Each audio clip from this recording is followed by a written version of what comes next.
Num dos bairros mais afetados da cidade, o dia a dia ainda é difícil para os moradores.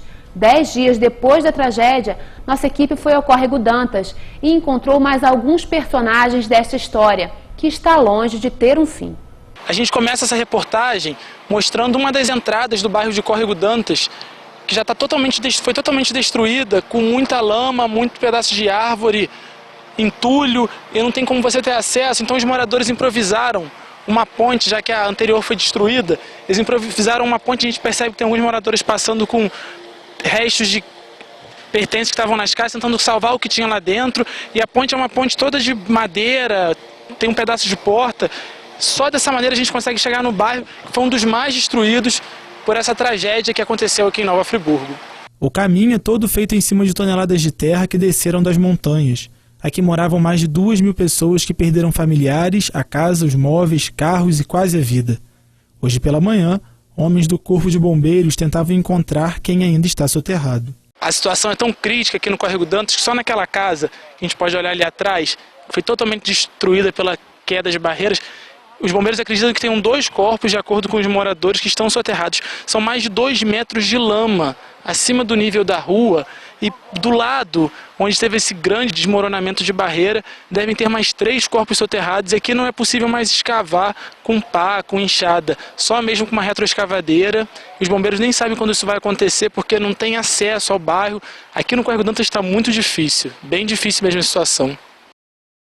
Isso aqui acabou, né? O Córrego Dantas acabou, porque não existe mais Córrego Dantas. Tínhamos que passar com dificuldade por toda a rua que antes era calçada. Não era possível identificar onde ficavam nem as casas, nem alguns carros.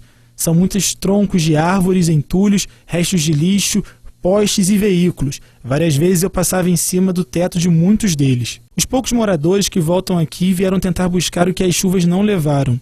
Esse casal saiu com algumas sacolas. Só tem pouca coisa para carregar e nós vamos encerrar para parar de apanhar as coisas, porque está um risco. A gente melhor perder coisas materiais que é perder a nossa vida. As vasilhas, né? Documento, vasilha, louça, copo, prato, essas coisas assim.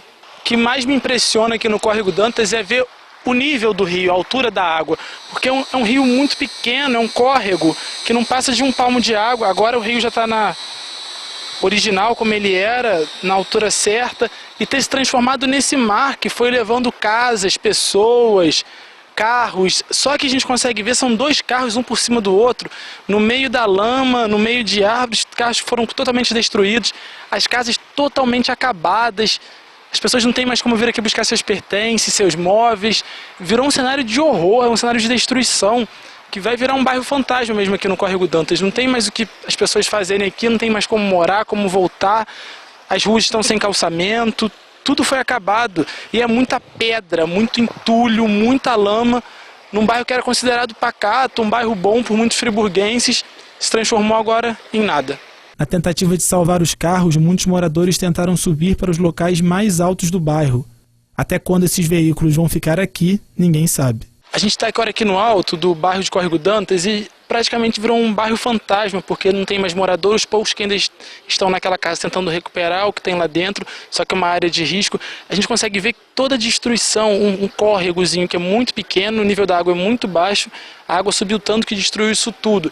E durante a tragédia, durante a enchente, o desabamento de terra, 62 pessoas ficaram só nessa casa aqui.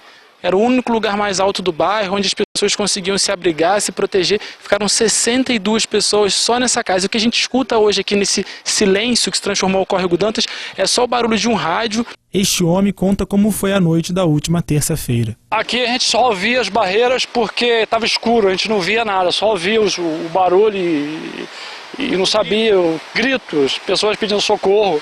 A minha vizinha desmaiou aqui, a gente levou ela lá para cima e foi assim... Uma coisa terrível, uma coisa que eu nunca vi. A noite aqui foi muito triste, né?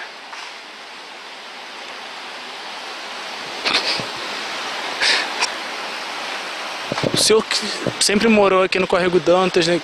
O que vem na cabeça do senhor numa hora como essa, na hora que o senhor olha todo esse cenário aqui? Aqui eu moro há 23 anos. Nunca vi uma coisa assim. Perdemos amigos, perdemos praticamente tudo. É força para recomeçar. Força porque é muito difícil. Estava indo muito bem com a nossa distribuidora aqui e agora aconteceu isso tudo.